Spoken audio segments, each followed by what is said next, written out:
ऋषि मुनियों ने तुलसी को देवतुल्य सम्मान दिया और उसे घर में स्थापित करने की परंपरा आयुर्वेद में उल्लेखित है। आध्यात्मिक दृष्टि से देखें तो तुलसी माँ का पौधा एक जीवन देवता की तरह माना जाता है, जिसके समक्ष प्रार्थना करने से घर में पवित्रता का संचार होता है।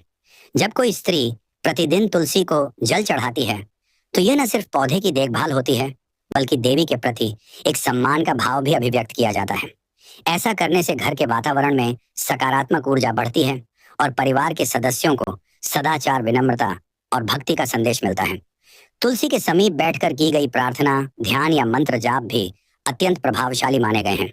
तुलसी को जल अर्पित करते समय मन में पवित्र विचारों का आना स्वाभाविक है और यह मन को एकाग्र रखने की दिशा में भी सहयोग करता है। यही एकाग्रता और भक्ति भाव अंततः सुख समृद्धि को आमंत्रित करती है।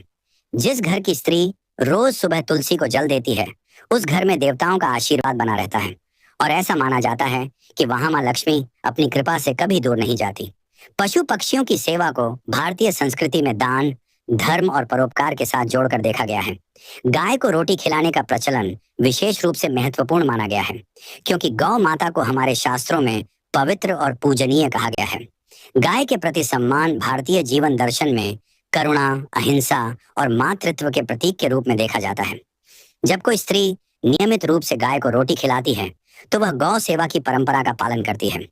यह कर्म न केवल पुण्य और आध्यात्मिक श्रेय प्रदान करता है, बल्कि उसका भाव खुद को प्रकृति और प्राणियों के प्रति दयालु बनाने का संदेश भी देता है। इसी तरह कुत्ते को रोटी खिलाना भी परोपकार और सेवा का एक स्वरूप है। कुत्ते को रोटी देने का भाव यह दर्शाता है कि हम मानव मात्र ही नहीं, बल्कि सभी प्राणियों के प्रति संवेदनशील हैं। ऐसी भावना घर में परस्पर प्रेम को जन्म देती है, क्योंकि जो व्यक्ति अपने से बाहर के जीवों का भी ध्यान रखता है, वह स्वभाव से ही परहित की भावना से ओतप्रोत होता है। पशुओं की सेवा से दया, करुणा और सह अस्तित्व की भावना विकसित होती है, जिससे हमारे भीतर सकारात्मक ऊर्जा का प्रवाह बढ़ता है और वातावरण पवित्र बनता है। यही पवित्रता और सकारात्मकता मां लक्ष्मी को आकर्षित करने वाला सबसे बड़ा कारक मानी गई है। अन्य सदस्यों के प्रति भी आदर का भाव रखें। भारतीय पारिवारिक मूल्यों में पति को गृहस्वामी और स्त्री को गृह लक्ष्मी माना गया है।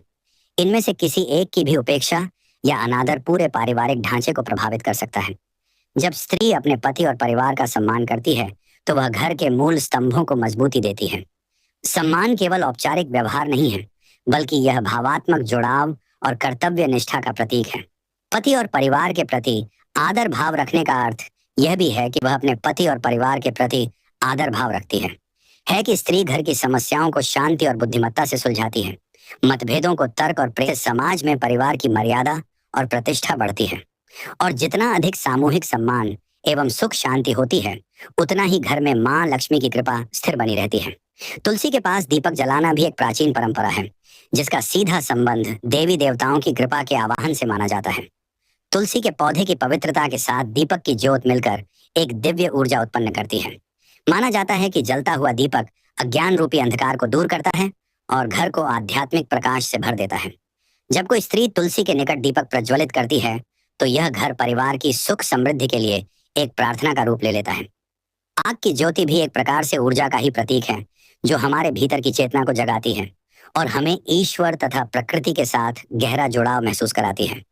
यह भी उल्लेख मिलता है कि तुलसी के पास दीप प्रज्वलित करने से वातावरण में मौजूद जीवाणु और नकारात्मक ऊर्जा का नाश होता है, जिससे शुद्धता का संचार होता है। कई परिवारों में संध्या कालीन पूजा के दौरान स्त्री तुलसी के चौरे पर दीप रखकर देवी तुलसी की प्रदक्षिणा करती है, जिससे भक्ति भाव और समर्पण का भाव मजबूत होता है। यह क्रिया घर के अन्य सदस्यों को भी भक्ति के मार्ग पर प्रेरित करती है और साथ ही आस्था एवं श्रद्धा की लहर पूरे परिवार में फैलती है। इन सभी सत्कर्मों का एक साथ समावेश ही घर में धन, वैभव और सुख शांति का